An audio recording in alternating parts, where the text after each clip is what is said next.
मालती के मैटर में तो तुम दोनों बड़े ही सत्यवादी बन रहे थे। तुम लोग देश भर के मैटर में जा करके घुस जाते हो। तुम लोगों के पास कोई और काम नहीं है, जहाँ भी कुछ भी होगा घुसड़ जाते हो बीच में।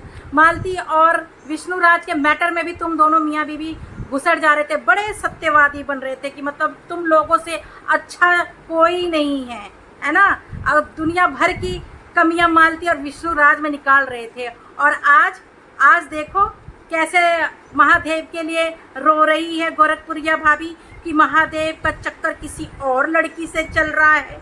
मतलब इन लोगों का कुछ ना कुछ ड्रामा लगा ही रहता है। कभी इन्हें हार्ट पेशेंट हो जाती है, कभी इसकी बेटी की शादी करवाने लगती है, तो अब इसका पति जो है भाग गया किसी और के पास। मतलब इसका तो ड्रामा ख़त्म ही नहीं होता है। पूरे यूट्यूब में इसका श्राप है। जब देखो जब इसकी नौटंकी हमेशा चालू रहती है। कभी भी ये कुछ भी शुरू कर देती है ड्रामा, कभी किसी चीज़ का ड्रामा शुरू कर देगी, कभी किसी चीज़ का ड्रामा कर देगी। इन लोगों को तो बिल्कुल भी शर्म नहीं है, बिल्कुल भी शर्म नहीं है। सारी बेशर्मी की हदें पार कर रही है। अब बोल रही है कि इसका पति किसी और आदमी के चक्कर में पड़ गया है। बताओ, 3 बच्चे पैदा करने के बाद इन लोगों को प्यार हो जाता है। कैसे लोग हैं ये? मतलब इन लोगों के अंदर जरा सा भी शर्म नहीं है। इन लोगों को ना ही इन लोगों की अपनी इज्जत का ख्याल है। मतलब व्यूज़ के चक्कर में ये लोग कुछ भी कर सकते हैं, इतने बेशर्म लोग हैं। तो नमस्ते दोस्तों, कैसे हैं आप लोग? आई होप अच्छे होंगे, स्वस्थ होंगे, मस्त होंगे।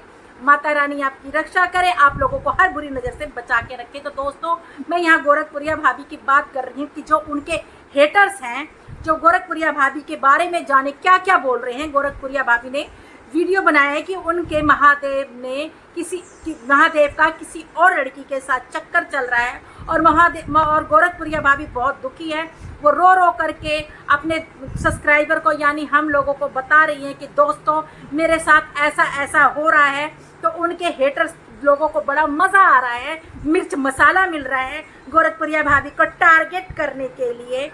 तो गोरखपुरिया भाभी के लिए ऐसे बोल रहे हैं कि पहले तो हार्ट पेशेंट बन जाती है, तो कभी अपनी बेटी की शादी कराती है, तो कभी इसका पति किसी और के चक्कर में पड़ जाता है, तो कभी इसका पति घर छोड़ के नेपाल भाग जाता है। मतलब इसका कुछ ना कुछ ड्रामा चलता रहता है। तो दोस्तों, ये मैं नहीं, गोरखपुरिया भाभी के हेटर्स बोल रहे हैं। हेटर्स क्योंकि उनको बोलने का मौका मिल गया। लपर लपर लपर लपर, अब तो वो बस चर्चे में ही रहेंगी गोरखपुरिया भाभी। उनको एक क्लू मिल गया कि महादेव भैया का अफेयर किसी और के साथ है, तो अब इनके हेटर्स तो भाई इनको तो मज़ा आ गया है। अब गोरखपुरिया भाभी के बारे में लपर लपर लपर लपर, अब इनके देखना कितनी कहानियाँ बनेंगी गोरखपुरिया भाभी का। तो गोरखपुरिया भाभी के महादेव जी जब आए थे घर पर, तो मैंने भी एक वीडियो देखा। तो गोरखपुरिया भाभी उनको कह रही है निकल जाओ घर से, भाग जाओ घर से। सही बात है, जब किसी का पति ऐसा करेगा तो ऐसे ही करेंगे।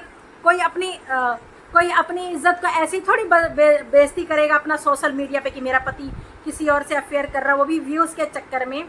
तो उनके हेटर्स जो है ना, जरा दिमाग से काम लो कि कोई भी औरत ऐसी झूठा नहीं आकर के सोशल मीडिया पर रोएगी। और हम हैं गोरखपुरिया भाभी के सपोर्टर हैं, तो हम ज़रूर बोलेंगे, तुम लोगों को मुंह तोड़ जवाब देंगे। अगर हमारी गोरखपुरिया भाभी को आज दुख पड़ा है, उनके हस्बैंड किसी और से प्यार करने लगे हैं, तो आप लोग ऐसे बोलोगे, उनका सपोर्ट नहीं करोगे, फिर से विष्णु और मालती राज का केस बनाना चाहते हो, मालती राज की जैसा गोरखपुरिया भाभी का भी हाल करवाना चाहते हो, तो प्लीज़ दोस्तों आप लोग गोरखपुरिया भाभी का फुल सपोर्ट कीजिए, क्योंकि गोरखपुरिया भाभी हमारी कभी झूठ नहीं बोल सकती व्यूज़ के लिए।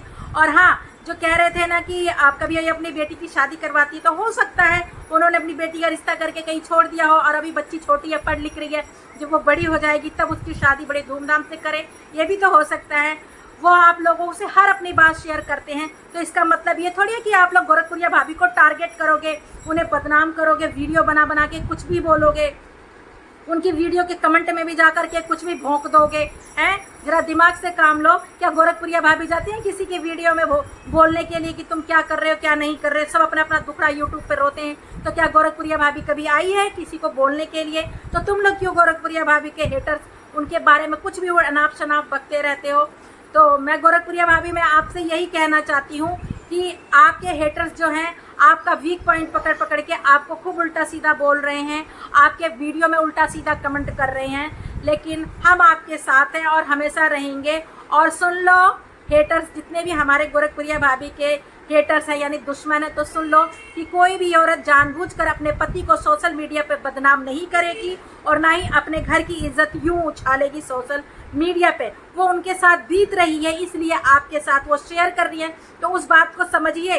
अगर आप उनके लिए कुछ नहीं कर सकते हैं तो प्लीज़ उनके कमेंट में जा करके उल्टे सीधा शब्द मत भोंकिए, उनके खिलाफ वीडियो मत बनाइए, बस उनका सपोर्ट कीजिए। गोरखपुरिया भाभी का सपोर्ट करिए, जितना हो सके उनको सपोर्ट कीजिए, उन्हें दिलासा दीजिए कि सब कुछ जल्दी ठीक हो जाएगा। क्या करे, ये मर्द जात होती ही ऐसी है, एक नंबर की कुत्ती जात होती है ये मर्द जात जो होती है ना, इनका कोई भरोसा नहीं। ये बुढ़ापे में भी इनको प्यार हो सकता है, 10 बच्चा पैदा करने के बाद भी इनको प्यार हो सकता है ना। इतनी सुंदर हमारी गोरखपुरिया भाभी हैं, इतनी खूबसूरत हैं, उसके बाद भी महादेव भैया को किसी और लड़की से प्यार हो जाता है। तो महादेव भैया आप यहाँ पर गलत हैं, प्लीज़ आप ऐसा ना करिए और हमारे गोरखपुरिया भाभी के पास आ जाइए और ऐसा कुछ भी मत कीजिए जिससे आपके बच्चों का भविष्य खराब हो। ये अच्छा नहीं लगता है, क्योंकि अब बच्चे धीरे धीरे बड़े हो रहे हैं, समझदार हो रहे हैं, तो प्लीज़ आप ऐसा कुछ मत कीजिए जिससे बच्चों का भविष्य चौपट हो जाए। तो मैं तो यही कहना चाहूँगी। और गोरखपुरिया भाभी के जो हेटर्स हैं, मैं उनको आपको ये कहना चाहती हूँ कि गोरखपुरिया भाभी कभी आप लोगों के खिलाफ कुछ नहीं बोलती है, तो आप लोगों को किसने हक दिया कि गोरखपुरिया भाभी के बारे में आप उल्टा सीधा अनाप शनाप आप बकते हो? क्या आप गोरखपुरिया भाभी को जाके खाना दे के आते हो, या गोरखपुरिया भाभी तुम्हारे घर का खाती है जो तुम गोरखपुरिया भाभी के बारे में हमेशा अनाप शनाप बकते रहते हो? तो हम तो गोरखपुरिया भाभी के वो है, समझ लो एक तरह से भक्त हैं। हम तो गोरखपुरिया भाभी के फेवर में ही रहेंगे, उनके सपोर्ट में हमेशा खड़े रहेंगे। जो उन्हें गलत बोलेगा उनको मुंह तोड़ जवाब देंगे, ठीक है। तो और एक और ऐसा कह रहा था कि जब तुम पार्लर चलाती थी और जब 12 साल पहले, तो क्या 12 साल पहले उसी लड़की से महादेव भैया प्यार करते थे, तो क्या अभी फिर उसी लड़की के चक्कर में पड़ गए हैं? तो क्या उस लड़की की शादी नहीं हुई है? क्यों? जो लड़की 12 साल पहले महादेव जी से प्यार कर सकती है, और किस डिक्शनरी में लिखा है शादी होने के बाद कि वो लड़की दोबारा महादेव भैया के पास नहीं आ सकती? क्या शादीशुदा औरतें क्या जाके शादीशुदा मर्दों से प्यार नहीं करती हैं? आजकल सोशल मीडिया में यही तो चल रहा है। जो 2 बच्चों की अम्माएँ हैं वो जा करके, और 4 बच्चों का बाप है वो 4 जा करके सोशल मीडिया पे यही सब तो हो रहा है। क्या आप लोग आंखों से अंधे हैं, कानों से बहरे हैं? आप लोगों को दिखाई सुनाई नहीं देता? यहाँ पर यही सब चल रहा है आजकल सोशल मीडिया पर। हमेशा 2 बच्चे की अम्मा को ही प्यार होता है और 4 बच्चों के बाप को ही प्यार होता है सोशल मीडिया पर। यही सब चल रहा है आजकल। कवारे लड़के लड़कियाँ पीछे हैं, शादीशुदा मर्द और औरतें आगे हैं प्यार मोहब्बत करने में, क्योंकि उनको अपनी पति से पेट नहीं भरता जो शादीशुदा औरतें हैं, और वो जो 4 बच्चों के बाप हैं उनको अपनी बीवी से पेट नहीं भरता है, जो आ जाते हैं यहाँ सोशल मीडिया पे ये उल्टे सीधी हरकतें करने के लिए। औरत जो अपने मर्द को रुलाती है और आदमी अपनी बीवी को रुलाता है, ये शर्म आनी चाहिए ऐसे लोगों को। और हाँ, गोरखपुरिया भाभी के बारे में कोई भी गलत बोलेगा तो मैं ज़रूर खड़ी रहूँगी उनके सपोर्ट में, क्योंकि मैं गोरखपुरिया भाभी को बहुत पसंद करती हूँ और मैं उनको अपना एक तरह से आदर्श मानती हूँ कि वो कैसे ज़मीन से उठकर आसमान की ऊंचाइयों तक पहुँची हैं, कैसे वो एक मामूली इंसान होकर आज वो एक बड़ी यूट्यूबर बनी हैं। इसलिए मुझे वो बहुत अच्छी लगती हैं और उनके खिलाफ मैं एक शब्द नहीं सुनूंगी। तो दोस्तों ये वीडियो मैंने किसी को हर्ट करने के लिए नहीं बनाया था और ना ही किसी को दिल को ठेस लगने के लिए बनाया था। तो दोस्तों अगर मैंने कुछ गलत बोल दिया हो तो प्लीज़ मुझे माफ़ करना, और मेरे चैनल को जो नए हैं वो चैनल को सब्सक्राइब करना, सपोर्ट करना मेरे चैनल को, और बेल आइकन दबाना बिल्कुल मत भूलिएगा। मैं कल भी आऊँगी एक नए ब्लॉग के साथ। तब तक के लिए जय श्री राम।